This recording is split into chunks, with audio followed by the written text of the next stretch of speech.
Okay, picture this. You lock your front door at night, you turn the deadbolt, and you feel perfectly safe. But what if you had unknowingly given a complete stranger on the other side of the world the remote control to that smart lock? Crazy, right? Well, that is exactly what countries and everyday people are doing right now with their most critical digital systems. Welcome to today's Explainer, where we're unpacking the invisible puppet strings of our modern world, the fight for digital sovereignty. So this brings us to a really huge question. Who really controls a country's internet and digital infrastructure? You might automatically think, well, it's my local government or maybe your local internet service providers. But as we dig into the sources today, we're going to find out that the digital keys to our everyday lives, everything from our bank accounts to our national defense, are actually often held by companies thousands of miles away. When we think about national security and independence, we usually picture physical things, right? Tanks, planes, heavily guarded borders. But the reality is that modern wars, and honestly modern economies, are fought with code, not just hardware. Software is the invisible battleground. A country could build the most advanced, expensive physical fighter jet in the world, but if the software running its radar is controlled by someone else, who really holds the power? Because while the hardware makes up the physical hull of a machine, the real intelligence, the configurations, and yes, the vulnerabilities lie entirely within the code. Whoever writes that code can potentially degrade a missile's accuracy, track a plane's location, or literally just shut it down from afar. It's pretty simple. If you don't control the software, you do not control the machine. Section 1. Real hacks and cutoffs. Let's look at the invisible threats. Let's ground this in a real-world example, because this isn't just science fiction. It is happening right now. Take India as a prime example of a global issue. What do you think a standard CCTV security camera does? It protects your house, right? But what might it actually be doing? Recently, Indian CCTV networks were hacked through a foreign software platform. Because those cameras used a cloud system hosted overseas, they had built-in vulnerabilities. So instead of protecting a building, they were silently exposing strategic defense information to foreign servers. Just like that, a security camera becomes a spy tool. And it goes way beyond cameras. Take the massive energy company Nayara Energy. They literally lost access to their corporate emails and cloud data overnight. Why? Because a foreign tech giant unilaterally enforced overseas sanctions. Just like that, their entire business operation was frozen. Or look back at the 1999 Kargil military conflict. India's access to precise GPS data was restricted by foreign providers, which severely limited their military navigation in the mountains. So, just to recap, when you rely on external tech, a foreign policy decision can instantly turn off your lights. Section 2. Digital safety myths. Time to expose the truth. So how do we fix this? Well, first, we've got to clear up some major misunderstandings that keep people totally in the dark about their real vulnerabilities. Let's tackle the big ones. Myth 1. If data is stored locally, it's completely safe. Myth 2. Hardware is more important than software. And myth 3. Local data can't be touched by foreign laws. Let me go ahead and bust that first and third myth right now. Even if your data sits in a massive, ultra-secure server building right in your hometown, if the software running that server is owned by a foreign company, they have to follow the laws of their home country. Laws like the U.S. Cloud Act can legally force those companies to hand over your data to foreign authorities, regardless of where that data physically lives. Crazy, right? To put all this into perspective, think about this staggering number, 95.15%. That is the percentage of Indian villages that now have internet access.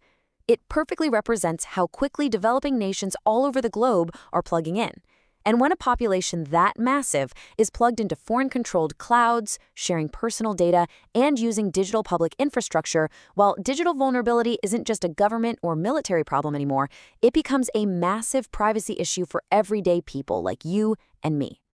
Moving on to Section 3, the hidden software layers building our modern world.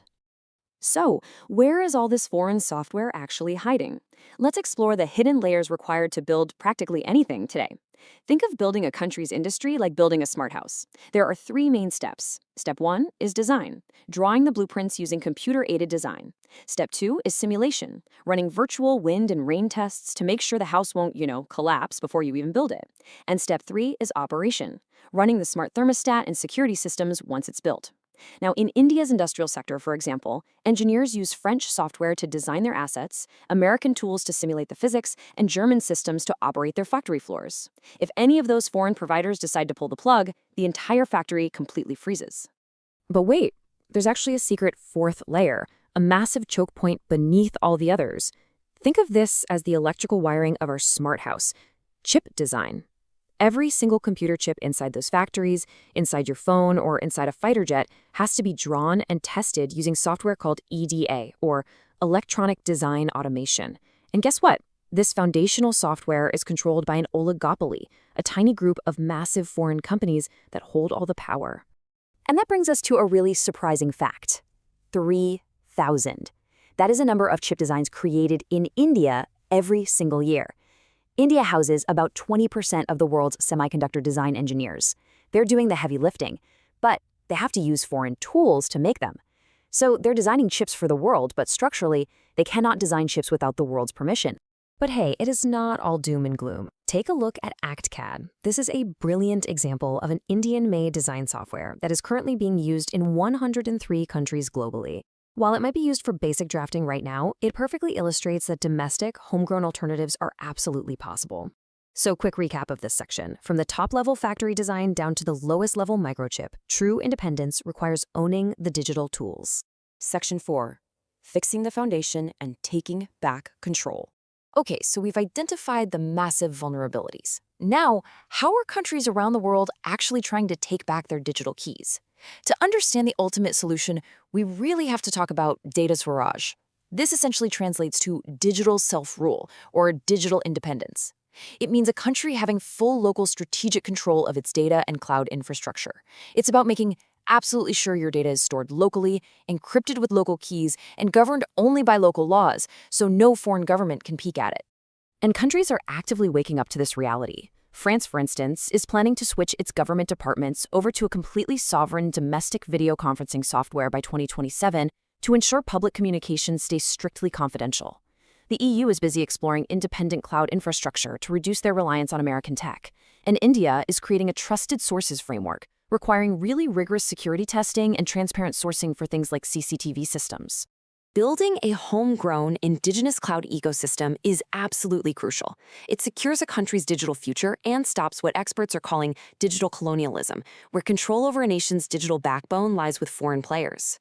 A sovereign cloud keeps revenue inside the country, it fuels local startups, and most importantly, it protects citizen privacy from external surveillance. Section 5. Digital independence and a sovereign future. We are looking at a massive shift in how the global internet works. Just look at this staggering figure. The Indian public cloud services market alone is projected to hit $24.2 billion by 2028. To put that into perspective, that is enough money to build entire cities. The economic rewards for building native sovereign tech are absolutely massive. If a country can capture that market domestically instead of sending all that money overseas to global tech giants, they can fund their own innovation and create thousands of high-paying jobs.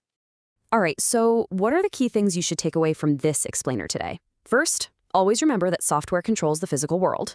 It really doesn't matter who built the hardware if someone else has the remote control.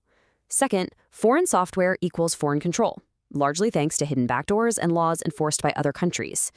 And third, true independence requires native tech. You literally have to own the digital foundation to be truly secure. Oh, and before we wrap up, I have to share this wild fact from our sources that really puts all this into perspective.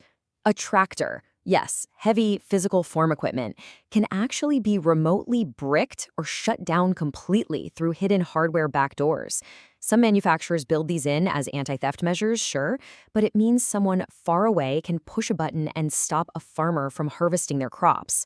If that doesn't prove how deeply connected our physical and digital worlds really are, I honestly don't know what does. Which leaves us with one final, provocative thought for you to chew on. Have you ever thought about who actually owns the cloud where your personal photos, your emails, and your health records are saved? What foreign laws are they secretly subject to? It's a question we all really need to be asking as we move into the future. Let me know your thoughts in the comments below. I would love to hear how you manage your own digital footprint. And if you enjoyed this explainer, make sure to subscribe so you never miss out on learning how our complex world really works. See you next time.